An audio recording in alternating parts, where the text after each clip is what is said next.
are on this world. We need to stream. Oh, we need to stream. We need to stream. It means the new year, There's an echo. new habits, Echo? new echoes. New echo.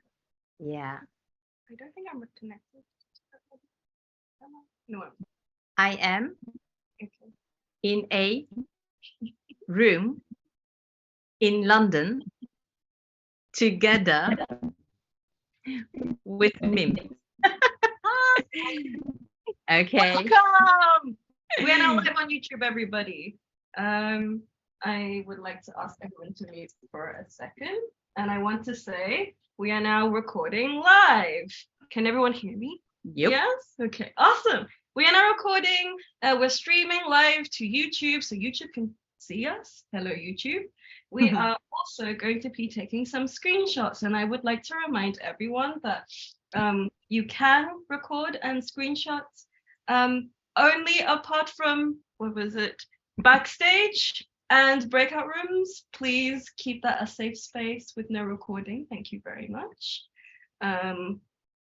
And welcome, everybody. We said that. And please remember, we love failing forward because there's no other way. And please also remember to be kind, be empathetic, and be nice to each other because this is a safe space for everyone. Union. Yay! Applause from Mim, who is sitting next to me. We have been cutting slides because we want to start this year in a different way. We got a lot of feedback from you last year, and we made a few changes. So one of them is we are going to do one jam per month. We're going to see each other this year once a month, meaning that we have also created an inner circle. So where is this inner circle? It's on good old WhatsApp. Now, how to get there? That's not easy. You will see a link in the chat, but it comes and it goes. So, you must be quick to catch it. And then you can enter our lovely WhatsApp group, What's in the Village. So what do we do in that WhatsApp group? We will exchange more about you. We want to know more about each other. That's what you have told us. And as an example, I have here the preparations you do for the Chinese New Year. Now, how do I get this? So this was given to us in the WhatsApp channel by the personal feng shui master of Horia. If you don't know feng shui, check it out on the internet. And now it is time to introduce to you Josephine. Josephine is a design strategist, and I didn't know so well what that is, but Josephine will tell us about it. And very welcome to be with us. This is a very friendly, intimate, personal community. We love to learn from you, Josephine. And I also love the expression that you said. Sometimes people say, what? Inclusive design again? And I thought, yes, please, again. The floor is yours, Josephine. Perfect. Thank you very much. So let me share my screen. Hello, everybody. Super exciting to be here today and see you all. And let me make sure that I see all your faces. So yes. Okay, so let me put it in presenter mode. So yes, inclusive design. That's what we're going to talk about today, right? So as Yin indeed said, sometimes inclusive design is a very hot topic. So sometimes people say, oh, not again a talk on inclusive design. But I was very excited that Yin actually wanted to share it or gave me the opportunity to share it with all of you, because to me, I'm very passionate about this topic. I think we can never have enough about this topic because there's still a lot always to improve. So yeah, I'll be talking about that today. This is a visually used for a Microsoft Design Toolkit, but I'll first also give just a general introduction about me and about inclusive design, and then we'll dive into the toolkit. So yeah, this is me when I started at Microsoft in 2019. So I came straight out of university. I studied in Delft. I studied industrial product design, and then I did a master's in strategic design, which is also where I got the title design strategist or strategic designer from. I think there are a lot of titles in this area. But yeah, so that's a bit where my background comes from. Today, I'm a creative product manager. So basically, that means that I'm managing a process, but mostly from a design point of view. So I'm managing the designers and the creative roles, but not so much the technical roles. Because within Microsoft, as a tech company, of course, we also have product managers that are more on the technical side and the engineering side.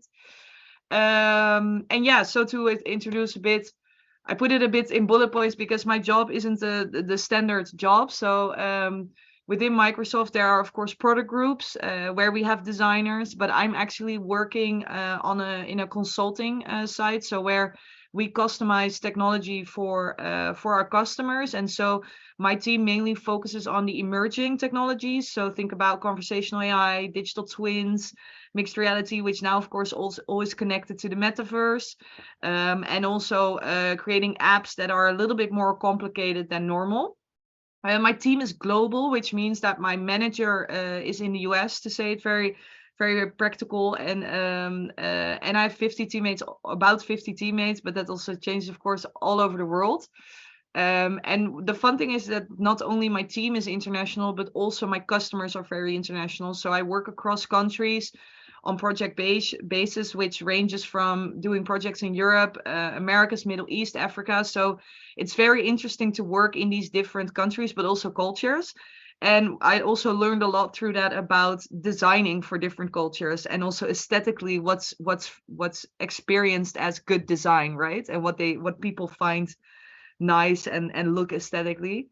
And so also then, besides all that, I also work across industries. So that can range from retail to manufacturing to healthcare.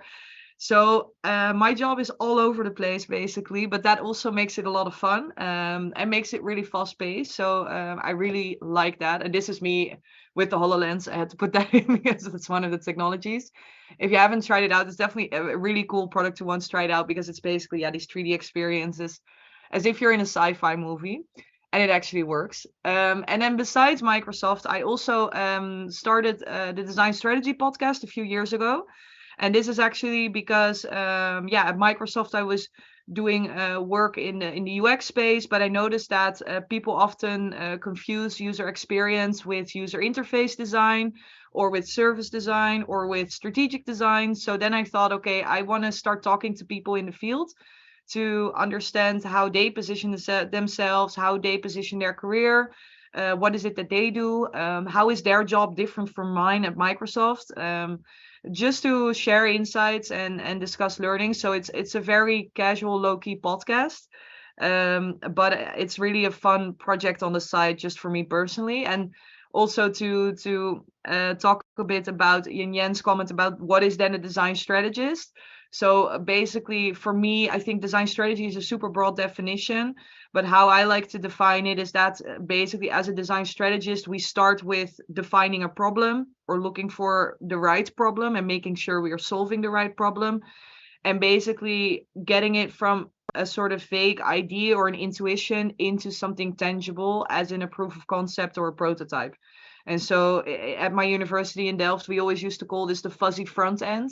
So basically, it's the spaghetti that starts super wrinkled and then, tangly, and then at a certain point we can sort of even it out, and we can go from super fuzzy to something concrete and tangible, which then empowers people in other roles, mainly engineers, right, and specialists, to understand how we then continue with product and service design. But so that's just my personal definition. But through the podcast, I discovered there are a lot of definitions. So mine isn't per se right or wrong in that sense. And so, yeah, today we'll be talking about inclusive design, right? And so I would love to have this, of course, as an interactive experience. So I immediately wanted to start with a question to get a bit of an understanding of what are your expectations for today. Have people already heard from inclusive design, or is it something completely new? Are there specific things you would like to learn, or yeah, questions you would like to get answered? Raise your hand, your physical hand, and then you can speak. Me. Oh, no, I was demonstrating. Oh, sorry, that was the demonstrator.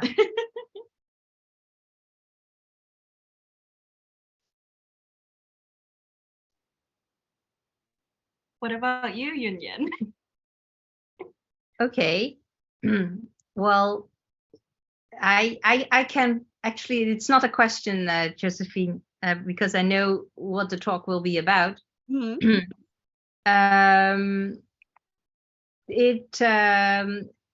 You will make us reframe our thinking. Hmm. And perhaps I can ask you, when you do that, can you warn us? I will. Okay, so Well, I see some comments. It's completely new, so I think you have all the space to start where you want from. Colin has a hand up. Oh, yeah. Well, Colin, please I go. thought I'd give a quick question. Design, this is a design thinking community, this idea of inclusive design. Typically, it's design thinking, human-centered design is supposed to be inclusive. Yeah. Almost an assumption that there is an inclusivity and all the stakeholders involved. Yeah. And so I'm curious to know how this word inclusive design differentiates with what most people, I guess, would associate design thinking or human-centered design with. Yeah, I think you're 100% right. Like, design is in its definition, like human-centered design and design thinking is in its definition about inclusion and also about making good designs. And I think at a certain point I'll also get there to explain a bit how it is very much intertangled. But yeah, I think there's not really a difference. I wanted to say, I think there's not difference. The only thing I can say is that I think this definition emerged because there wasn't enough emphasis or awareness of it. But I 100% agree with you that inclusion should be or is by default part from design. But why the term or how it's different or why it came, my gut feeling is that it came because there wasn't enough emphasis within the industry or maybe outside of the industry, so non-designers, and that this term emerged from there. That answers it a bit. Yeah. Cool. I see Peter. Yeah, you're welcome, and Peter as well. I'm on a war with Microsoft because Nice. they have a very bad product, and they brainwashed people to believe that's a good product. It's the flight simulator. Oh, okay? yeah. They don't have airplanes. They don't have airplanes. Flying is about the airplanes. They have 20,000 airports, and they don't have airplanes. I can't simulate a flight New York, London, because it's made with the A330. They don't have A330s. They don't have the airplanes. They never got the point. A guy likes to do something on the simulator that you can't do in real life. I can fly small airplanes, easy, but none of us can go on an airliner and fly. They never understood. They don't make themselves available, and they brainwashed those YouTube people to say that's a good product. It's not. There's no airplanes. Thank you. There's no airplanes. But Peter, you won an award with Flight Simulator, or huh? You won an. Oh, sorry. I wanted them to put the airplanes, options for airplanes, and customize. If I could buy it, I want to buy with those airplanes. They don't give us the option to choose the airplanes. You see, they put you a package like one size fits all. Thank and you, good Peter. customer service. You could customize, and that's what you do. You work with the people. I just want to buy with those 10 or 15 airplanes. I don't like the other ones. Okay. But they put you a package and put a lot of junk with things that you don't want it. You see, so. Thank you, Peter. You did make us laugh. Yes, thank you. Josephine, back to you, please. Back to you. Sorry, is it me, or I'm hearing like another noise, or is that just me? I think now, now it's gone. Yeah. Oh yeah, okay. I think hello, Josephine. Here is Bernie. I would like to compliment Oh, Danny, sorry, I cannot hear you. It's You're breaking really up. choppy.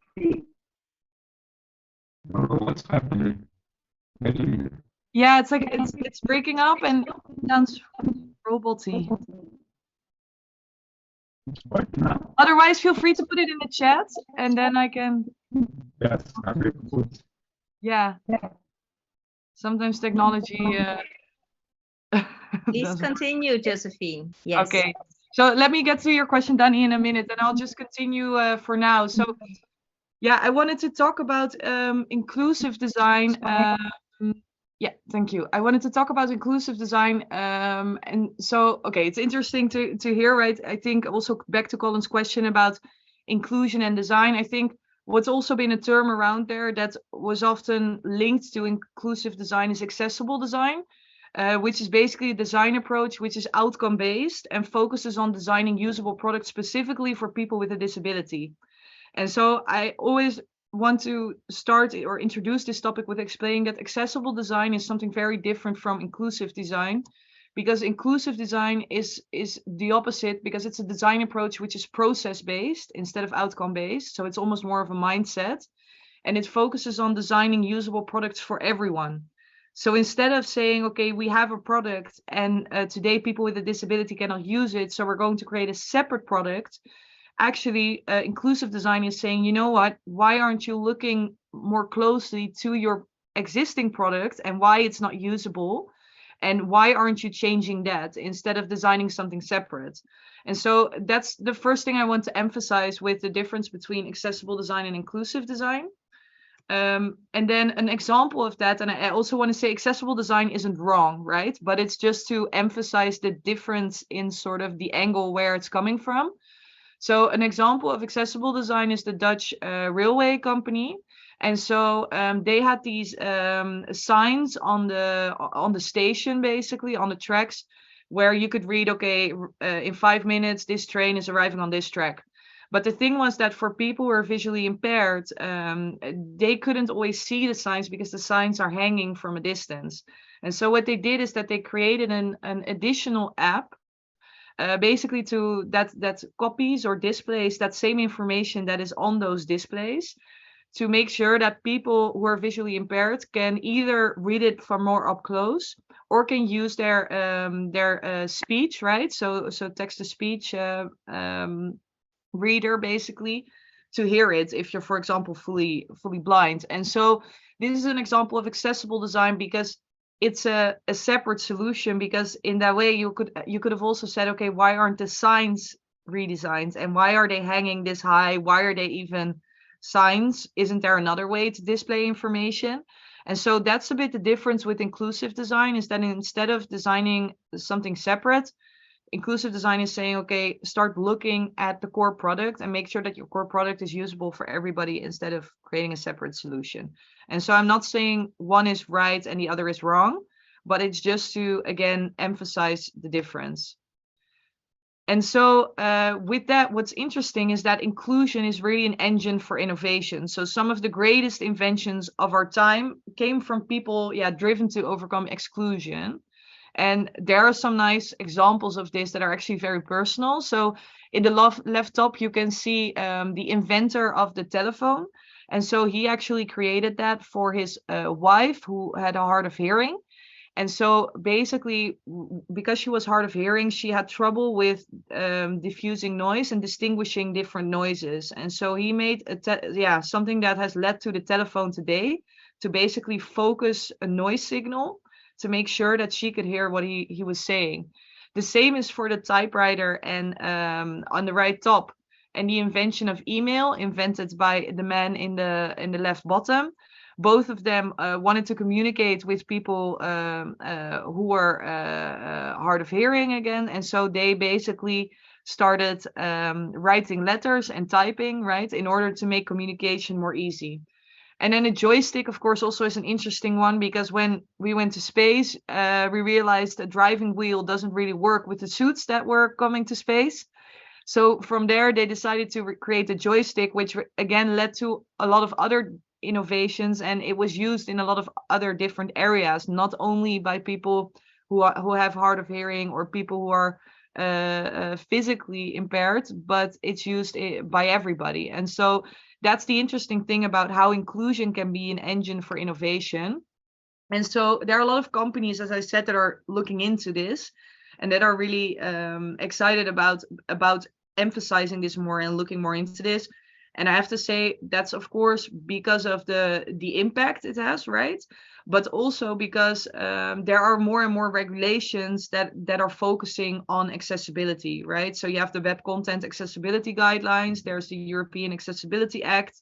So a lot of organizations are also being forced to take measures and take have more focus on this topic. And so Adobe is one of those companies that has created a inclusive design resource basically. So definitely check that out because I wanted to highlight that. And from if I remember it correctly, this mostly focuses on the visual side of it.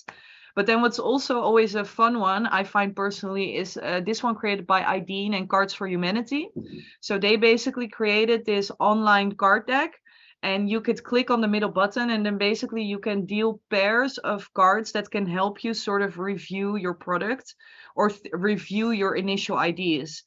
So for example, in this case, there's a card, Aston Wall is 20, is very caring and is deaf. And so there are different sort of emotions and personality traits that they've paired with mismatches in order to see, okay, how can you make sure that you think about everything and prevent your personal bias that we all have. And I'll also address that in a minute. But so these are examples of how inclusive design is more and more a topic that's being looked into. And so with Microsoft, we've also created a methodology, which is fully open source. So you can access it at microsoft.com/design/inclusive. Or just search for Microsoft Inclusive Design and then you get to the website. And so what I will present today, everything is accessible and downloadable and again, inclusive, so everybody can use it. And that is of course because we also want to empower everybody and make sure that everybody pays attention to this, focuses on this. And so so we get more inclusive designs and better designs in the end. So that is the methodology I'll be talking about. I also see some comments popping in. Yunyan, Mim, please interrupt me if there are any questions coming in, or also feel free if people want to come off mute. I'm totally fine with that. So yeah, starting with Microsoft, it always maybe sounds a bit cheesy to start with the CEO of a company. But what's actually quite powerful about this is that our CEO, Satya Nadella, I joined the company when Satya was already CEO. He actually really walks, or how do you say that, like walks the walk or walks the talk, talk the walk. I'm Dutch, so my English sometimes in sayings aren't always perfect. But basically, he's really about practice what you preach. And that is because he has a personal story about inclusion, because his son, who unfortunately passed away last year or a few months ago, was physically handicapped, physically limited. So that was, and also he has 2 kids, of which some of them have trouble with learning, like every kid, right? I mean, how many children are there not in the world that have trouble with learning or challenges with learning? And so for him, inclusion and accessibility has always been a priority from day one when he became CEO. And that's also why he got to this mission that we have with the company, to empower every person and every organization in the world to achieve more. And when we say that, we really mean everybody. And that's also where, again, this inclusion and this emphasis on accessibility and inclusion is coming from. And what I, as a designer, also found really interesting about that is that if we say that we want to empower every person and every organization in the world, and we're saying we're basically creating products and services for everybody, we should not only look at who we are designing for, but we should also reflect that in our own organization. So basically, we also try to make sure that we have inclusive teams that value diverse perspectives and basically follow these design principles, so we have the deepest impact on building products that are designed for everybody. Because how can you design products for everybody if you don't represent everybody within your company, right? And that's, I think, a super interesting perspective. And I can say from the company that I have a lot of colleagues that are very different. For example, I have a colleague who's a programmer who is fully blind. And whenever I say this to my friend, people go like, oh, but I didn't know people could be developers when you're fully blind. I mean, that says enough about the biases and the unconscious biases we all have, right? And I think that's why it's so important to make sure that we reflect diversity in those organizations, so we can also make sure that we build diverse products. And that's, of course, also where my passion comes from. Oh yeah, I see a hand. Sorry. When you were explaining that you also have colleagues who are fully blind and Yeah. are a programmer, let us check with our audience who also has, let me say, special co-workers who were attracted in the same way. So I wonder with you in the audience who also has colleagues who are special.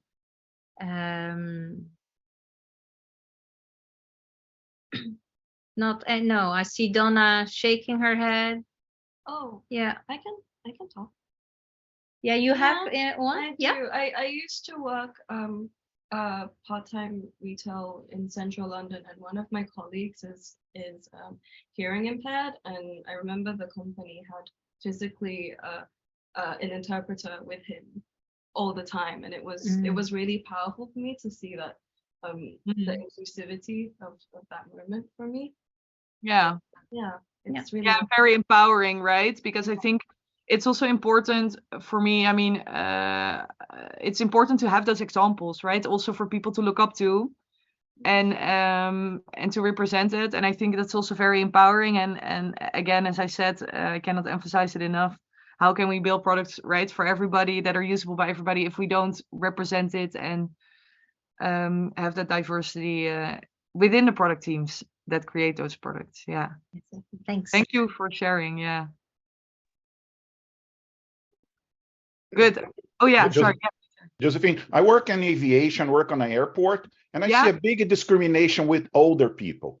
The millennials, they get mad. You're supposed to know everything. They don't put themselves in the place of someone that's 65, 70, that didn't grow up with computers, and they don't adapt to the products for this kind of. It looks like discrimination against older people. It's okay. It's the only discrimination. They don't care. They don't design. They don't invite them for anything. I talk to the people that do the research, and they don't invite people over 60 to do anything. You see, they go over on the younger people, and it's hard for people use technology. They use the phone. They have problems. Yeah. So it's just the inclusion of the older people. Yeah. Definitely, it's actually interesting because I did I also present this topic to students, just again to spread the word. And in one of the workshops I did with them around this topic, I asked them to extend the toolkit because, for example, Microsoft's toolkit today only focuses on inclusion in a sense of accessibility. But so what's interesting is that I asked the students to expand the toolkit, and they came up, actually one team came up with a toolkit to look at inclusion of age. Because of technology, so many more and more people are being left out, right? And are being excluded unconsciously or consciously, and so they basically extended the toolkit. I don't have it today with me, but I need to see if I can find more information or find back the information of what they had exactly designed. But it's definitely something that is related to the topic, to this topic. Yeah. Okay. Yeah. Looking at the time, so I just wanted to say, for me, this topic of accessibility and inclusion started quite early when I was studying in my bachelor's. I did a minor at computer science and electrical engineering in robotics, and we created a guide robot to basically guide visually impaired people, because there's such a shortage for guiding dogs.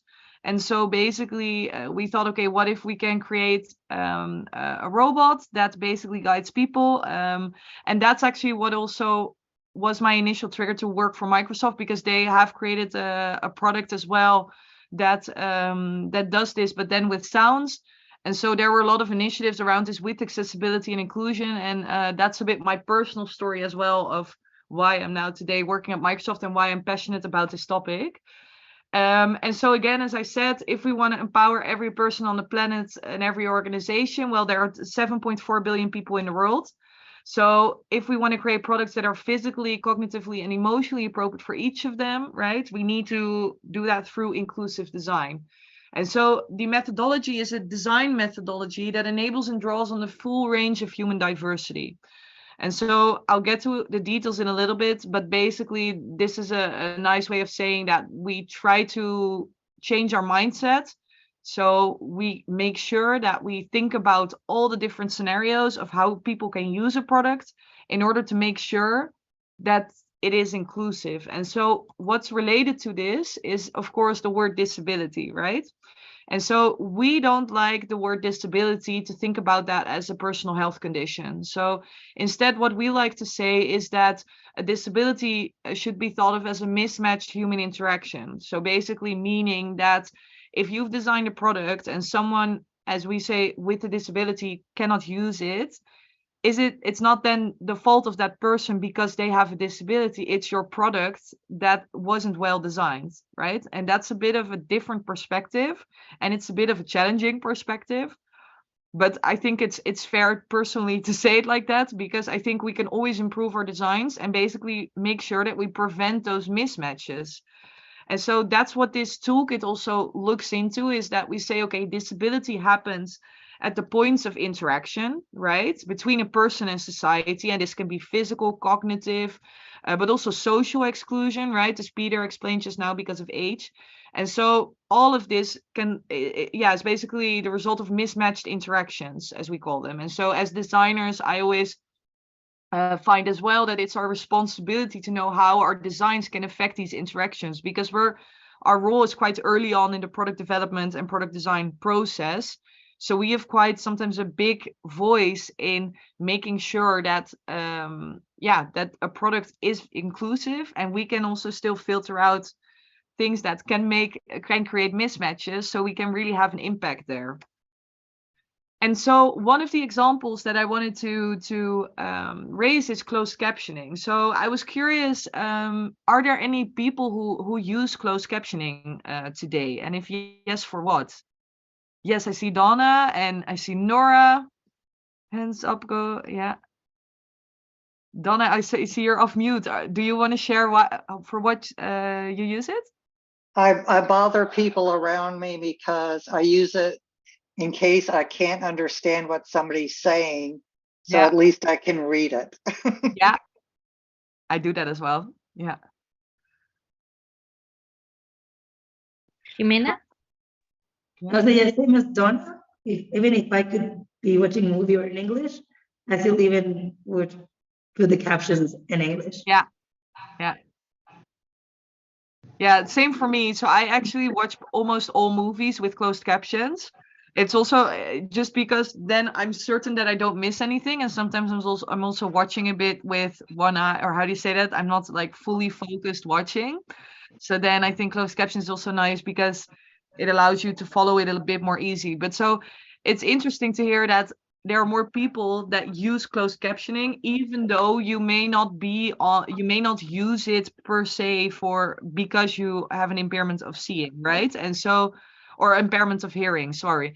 And so that's what I wanted to emphasize as well, is that with this toolkit, we want to show that more people can benefit from closed captioning, for example, taking closed captioning as an example. So closed captioning was initially designed for people who have hard of hearing, right? To follow sort of all the little sounds that are happening. So not only the subtitles, but also if there's a certain music, what type of music is it, right? So it's more descriptive than regular subtitles. But then reading in an airport, or for example, if you're in a silent area of a building or of a train, for example, if I'm in a train and I'm on social media, sometimes I see movies. If they have closed captioning, I can follow the movie almost completely. Same for teaching a child to read, right? So, or learning a new language. So watching Casa del Papel with Spanish subtitles because I wanted to learn Spanish. Those kind of things are all use cases of why you can use closed captioning. And so what we do with the toolkit is that we basically say, okay, instead of having personas that we design for, we say we have a persona spectrum. And so we say, if we look at these mismatches that we were talking about, there are not only permanent mismatches, so hard of hearing, but you also have situational mismatches because you're in a specific situation, for example, at an airport where there's a television without volume or without a speaker, or you're in a silence area and you cannot turn on your noise. So those are situational mismatches. Or then temporary mismatches where it will take some time for you to overcome that mismatch. So for example, because you're learning something, right? And so the interesting thing is that because of this spectrum, we can basically make sure that we think about or we look at our products, ideas and service ideas from different angles. And we can make sure that we design as inclusive as possible, right? I think it's always difficult to say, okay, a product is 100% inclusive, because I think there's always areas to improve and there's probably always things that will be mismatches. But as long as you can already inspect it from the start, right? And make sure that you cover or prevent as many mismatches as possible, that's in the end the goal. And so with that, the methodology consists of 3 principles, basically. As the first one being recognizing exclusion, the second one learning from diversity, and the third solving for one, extend to many. And I'll go into each of those. But then the first one is recognize exclusion. So the interesting thing is that exclusion happens when we solve problems using our own biases, right? And we all have biases. It can be conscious, unconscious. And so the important thing is that you recognize exclusion. So who are we designing for and who gets excluded? And often that who gets excluded, that's something that we may overlook. And so I'm also curious to hear, are there any people who maybe had experience with being excluded and are willing to share that or want to share that? And this can also be unconscious, right? So was there ever that you experienced a mismatch and you thought?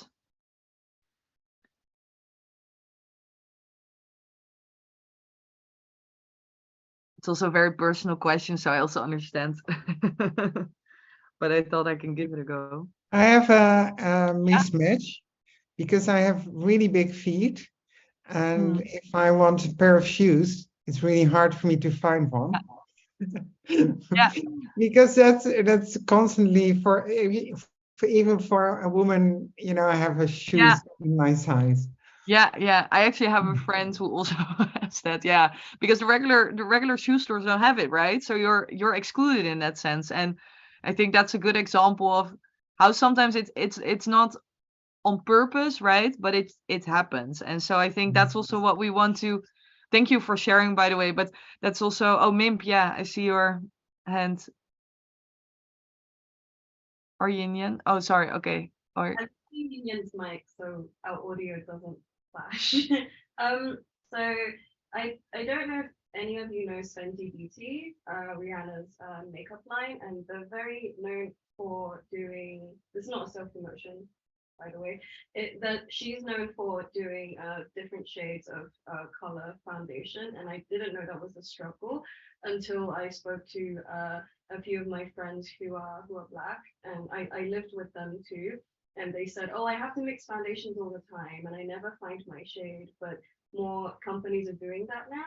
So I also find that really, really, I guess, it took a while for that inclusivity to happen, but I never thought of that as a faulty thing because I didn't experience that. So it was nice to hear from them that is their experience, and now that is fulfilled. yeah. No, thank you for sharing. Yeah, I think that's also a really good example. And that's also showing again that inclusion, of course, is also getting more and more awareness because there are more brands, right? Or more companies that are coming from this point of view, but that are actually a huge success because all of a sudden there's a broader use case than just the mismatches, right? Or exclusion that they started with. And so then so who are we designing for and who gets excluded, right? That's the first principle, recognizing exclusion. The second, and I wanted to say points of exclusion help us generate new ideas. And that's exactly, Mimp, also your example, right? So there are new business ideas and new innovation ideas coming from these opportunities. which is actually, yeah, I almost sometimes call it like it's almost a design strategy on its own, right? Because it allows you to create innovation and innovate in ways that are out of the box completely. And so the second principle, learning from diversity, is about human beings being the real experts, right? So I said we all have our biases, and so therefore we are the only ones who know specifically for our personal situation what happens. And so once we start sharing our insights and our perspectives, we can learn from each other, and that's when you can really sort of get into inclusion and inclusive design. And so therefore we want to make sure, yeah, if you include a range of people also in the design process, you can make sure that your products also become inclusive, as I also said at the start. And then the third one is solve for one, extend to many. So this goes a bit back to the spectrum, because what we say here is that by focusing on what's universally important to all humans, so we focus on one specific scenario. So basically, let's say you focus on a permanent mismatch, but basically by focusing on a permanent mismatch, you can make sure that your idea or your product idea and your service idea is also inclusive for people who encounter situational and temporary mismatches, which in the end makes it a higher quality sort of product and better user experience in the end. And so that feels a bit counterintuitive, because we're used to creating accessible design, to creating separate solutions in next to our existing product or service. But with basically solving for one, extend to many, we can design for a specific person with very distinct needs, and we can basically from there extend it and inspire new product ideas, and also make sure that we think about and ideate almost about all the scenarios and biases that we may have. And so an example I want to give is that, for example, we had a project, right, where we created a solution, a product for engineers that were fixing windmills. And so the interesting thing is that here we did a full design process, or followed a full design process with research and product design. We did the interviews, we did observations, they told us about their job, but we didn't have the permits to for example, go on site. And so in the end, the app was tested, the employees could use it, so it went live, they launched it. And then once they started using it in the field, in these harnesses on the windmills, they were wearing gloves. And then we thought, oh, okay, then we work, right? And so there actually, we also had that realization of, if we would have used inclusive design and the persona spectrum methodology, and we would have looked at a spectrum of holding or touching, we would have thought about this situational mismatch where people can wear gloves. I mean, it also happens in the Netherlands where I live. We bike all too often. I mean, biking and WhatsApping isn't a good idea, but sometimes stuff happens. Or if you're standing outside and you're wearing gloves, right?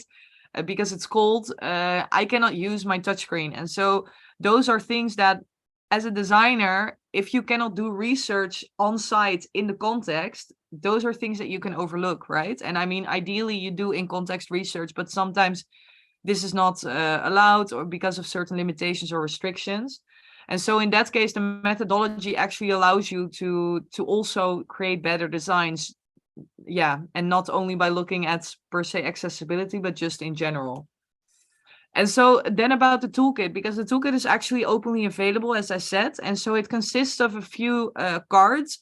And I also use some design thinking methods to create it. I see Yen, your hand is up. Yeah.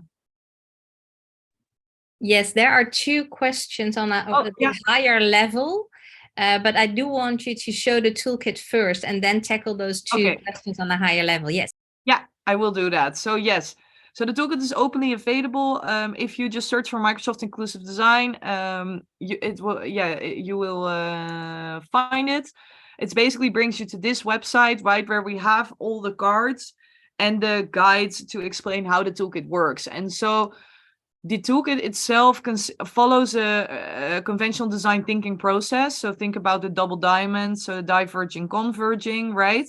And so we have these phases of getting oriented, framing, ideating, and then iterating and optimizing. And so I'm going through this a bit quickly because I'm assuming most people here are familiar with that process. But so basically it's just a regular process of doing research, verifying assumptions, right? Capturing those details, defining what it is then that you're going to design, and then design it and test it again. So it's basically going through these iterations. And so besides those phases, when I was showing those phases, I thought, oh, maybe we can use some existing design thinking methods to combine it with. So this is some of my personal work where I, for example, grabbed an empathy map, which basically always has a persona in the middle, and then you can brainstorm about, okay, what does that persona say, think, do, or feel in a certain situation?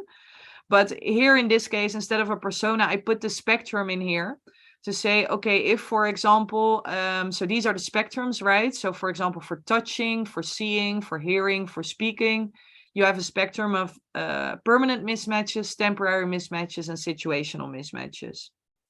And so if I, for example, take the one for seeing, I can say, okay, my activity is seeing.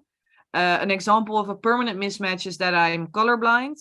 A temporary mismatch is that I have an eye infection. And a situational mismatch is that the sun is shining in my eyes, or the sun is shining on my laptop screen, and so it's reflecting and I cannot see what's happening on my laptop screen. And so when then using an empathy map, you can start thinking about, okay, if I'm colorblind, what do I say?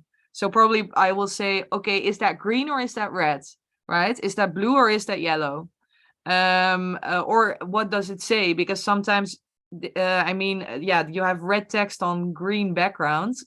That's not readable. If I have an eye infection, what do I think, right? Oh, it hurts. Oh, I'm so insecure because I see less than I normally do. What's the distance here? Because I can't see depth anymore. What do people do, right? And you do the same for doing and feeling, and it sort of allows you to empathize, as it's in the title, an empathy map. So it allows you to empathize and put yourself in the shoes of someone who's experiencing mismatches and getting familiar with the spectrum.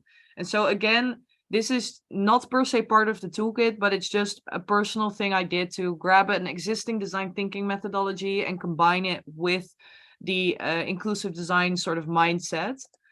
And then from there, you could say, okay, if we then think about this idea that we have or this concept we have in mind, what is then the user journey? So what are the steps that we would like our users to go through ideally? And this also allows you to do this exercise for an existing product or service, right? So you could even do that. And with that, you can then below in those swimming lanes, in those horizontal swimming lanes, start listing, okay, what are the mismatches that we see in this journey? So for example, and there are actually cards for this again, so I'll just go through it. But as you can see, there are 4 categories. So physical context, social context, human plus environment, and human plus object.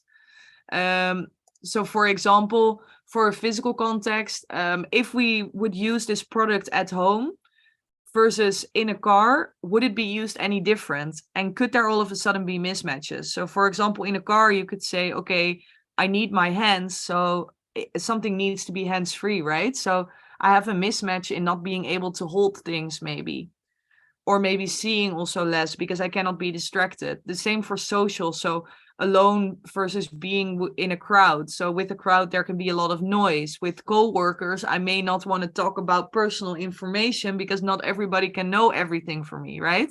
And so those are things that allow you a bit to ideate about, okay, what type of mismatches can there be?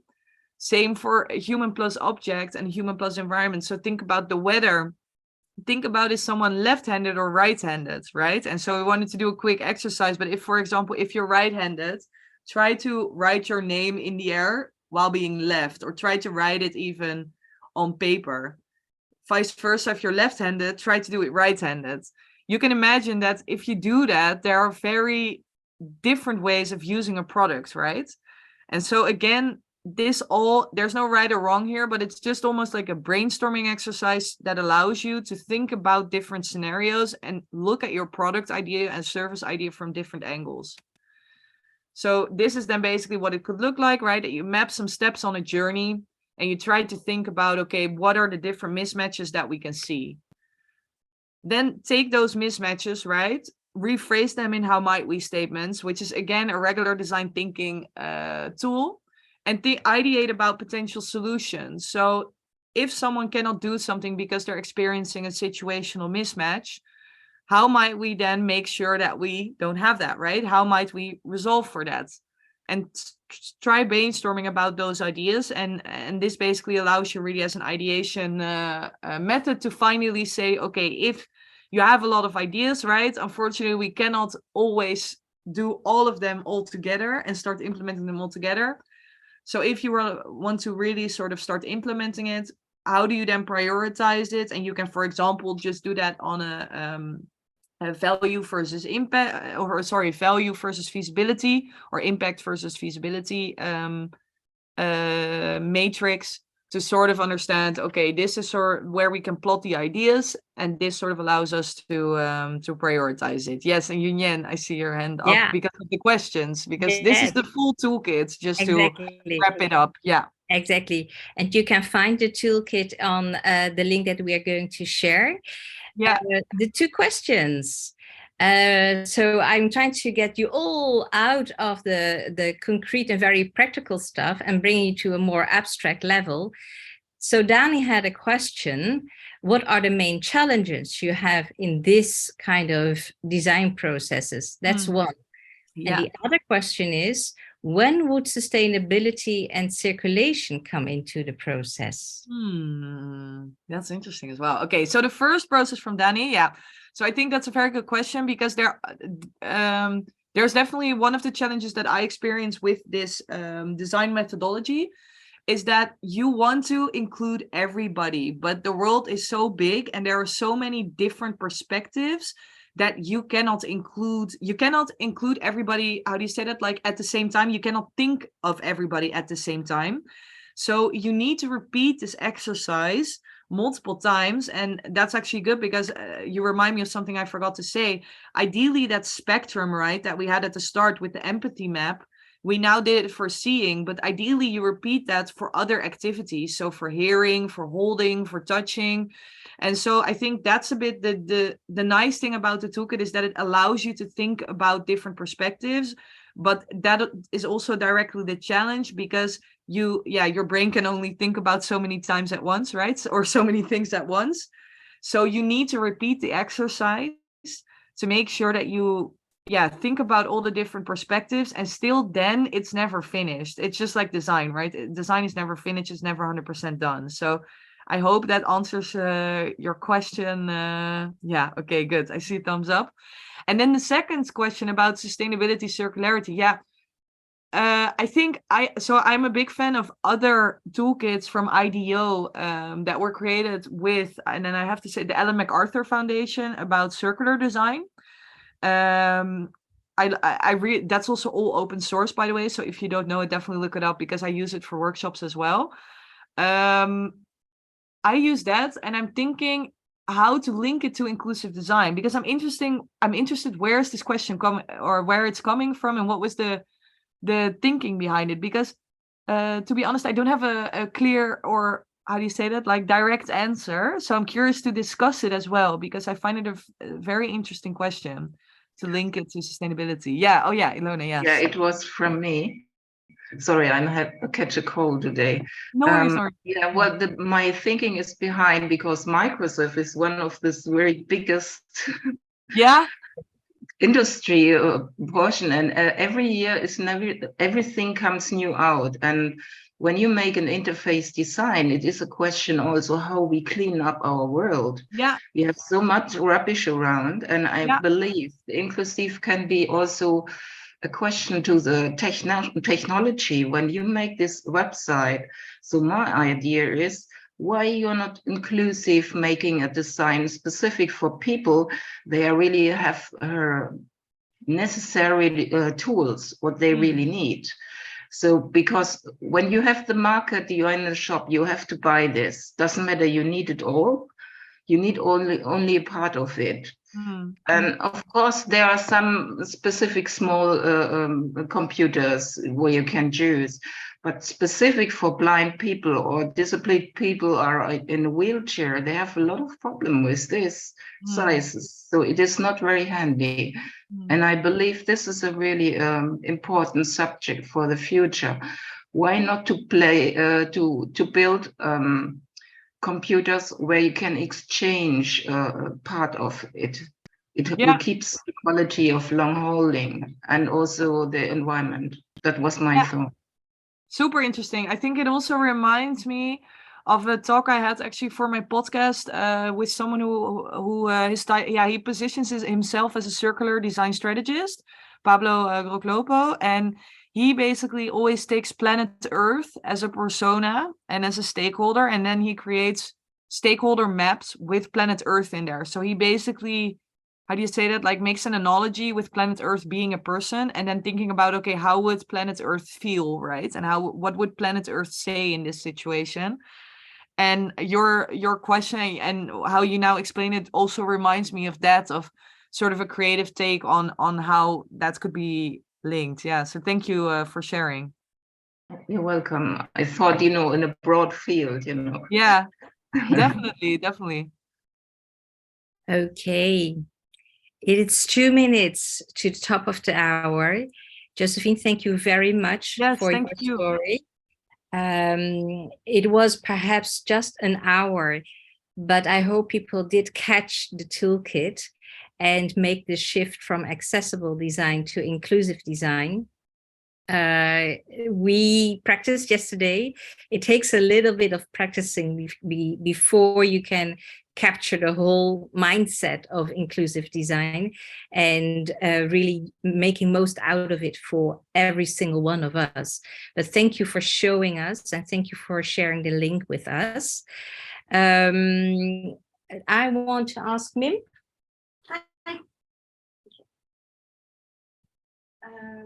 Oh, sorry.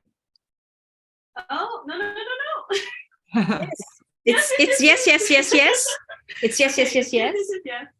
Failing forward, everybody. So I would like to introduce our next month's guest speaker. In this session, we have innovation management, finding opportunities with Mark Mayhew, who is an industrial designer.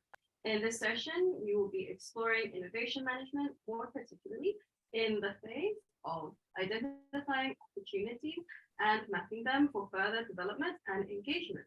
Some topics that will be covered in the session are: what is innovation?